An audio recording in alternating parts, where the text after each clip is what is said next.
Welcome, y'all. Back with more geometry. Talking about arcs and chords. So let's kind of talk about things. Now, theorem 10.2, sure. Now, in the same circle or two different circles, it says if the arcs are congruent, so if the arc is congruent to another arc, so they have, for example, here they have the same arc. If the arcs are congruent, then the chords are also congruent. The distance from here to here is the same length as that. And let's kind of break that down a little bit.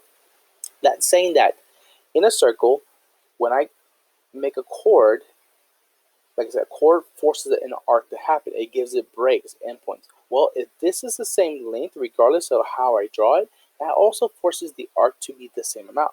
And if these two circles are congruent, and these are all the same, that means all three arcs, all chords are the same as well. So the arcs are the same as well as their chords. So for example here, they're saying that FD is congruent to OM. What is the value x? So what is x? What is x in this case? Well, if we know that these arcs are the same, so if arc FD is congruent to OM, then chord FD is congruent to chord OM. So difference between just a bar on top and the curve. And that means that 2x plus 1 equals 3x minus 7. So let's solve for x here. So we'll subtract 2x minus 2x. We're left with 1 equals 1x minus 7. And then add 7. 8 equals x. All right. Now if we wanted to figure out what these are, let's plug those in.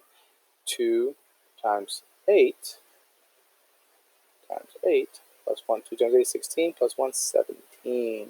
Make sure we get the same thing over here. 3 times 8 minus 7, so we get 24 minus 7, we get 17 as well. All right. So that's the relationship between arcs and chords. Okay, the arcs are the same, the chords are the same. Break that. Let's add some more stuff to that funness right there. So the diameter and the radius that are perpendicular to the chord bisects the chord. So here's the radius is perpendicular to a chord. When that happens, so let's say this is perpendicular right here as well. When this radius is perpendicular to this, it cuts the chord and the arc in half. So it cut, when I drew this all the way through, this radius through here, perpendicular, it cut this in half. Well, I'm making this 45, this 45. The whole thing is 12, this is 6, and this is 6. The perpendicular bisector of a chord is the diameter and the radius. So it kind of, they're both backwards. This one's saying diameter, radius are perpendicular, cuts the chord. If your chord and your arc are cut in half, that means that is a diameter or a radius. So right here, x will be, if this is perpendicular, be the same as this, 6. Y is not 90, but it's half. So if this is 6 and this is 6, this is 6 and 6, that means the whole thing is 12. And like we said before, if the chords are the same, the arcs are the same. I mean, this is 90 and this whole thing is 90, making y 45. Try that. Let's look at this one. It says OZ. We need to find OZ. They want to know just this distance right here, from here to here. Well, that can be a little confusing. Now, they're saying that O to T is 15, and then Z to Y is 11. Now, this whole thing is 15, but this is not 15. But check this out. If this radius is 15, any radius I draw is also 15. I think it's 15. Check this out, y'all. We got a right triangle. And what do we do with right triangles?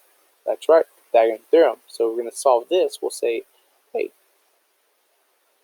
x squared plus 11 squared equals 15. 15 being the hypotenuse in this case. We square that, we get x squared plus 121 equals 225. I think it's 15 squared. We subtract 121 minus 121. What do we get? X squared equals, that's a 4 right there. So 0. That's a 1. 104. Yeah, 04. And then we square root that. So we square root both sides. the value of x is equal to, if you want it in exact form, we can leave it as radical 104. If they want x rounded, let's actually divide it. So 104 square rooted, there it is. Get 10.19 or 10.2 roughly. All right, y'all. Let's try another one. Another theorem here. Now it says that, hey, the chords are equal distance to the center, then they're congruent. So if the distance from here to here is the same as from here to here, if those same, then the whole chords are the same to each other. Okay? And if the chords are congruent to each other, then they're the same distance. So for example, here they're saying that the distance from here to here is 3, from here to here is 3, and the radius is 5. That means the distance from here. We want to know what's the length of the entire chord. So that means the radius from here to here is 5. Look at that. And we're looking for y. We're looking for the whole thing, but we got to find half of it first in this case. So in this case, we're going to do our Pythagorean theorem again. This is still the hypotenuse. It's across the 90 degree. So we'll say x squared plus 3 squared equals 5 squared. We'll do that. We get x squared plus 9 equals 25. Minus 9 minus 9. Get x squared equals 16. Square root both sides. X equals 4. Question is, what is y? It is not 4. It is 8. Yeah, because this is 4. That means this is 4. So if this is 4 and this is 4, the whole thing is 8. Now we know these are both 4s because, as we said earlier, radius and diameters always split the chords in half. So even though it doesn't go all the way through, because it's going from the center heading towards a circle and it makes a right angle, it splits this in half. Now the second part right here is saying that if we know that these chords are the same, then the distance from here, the center to the chord, is also the same.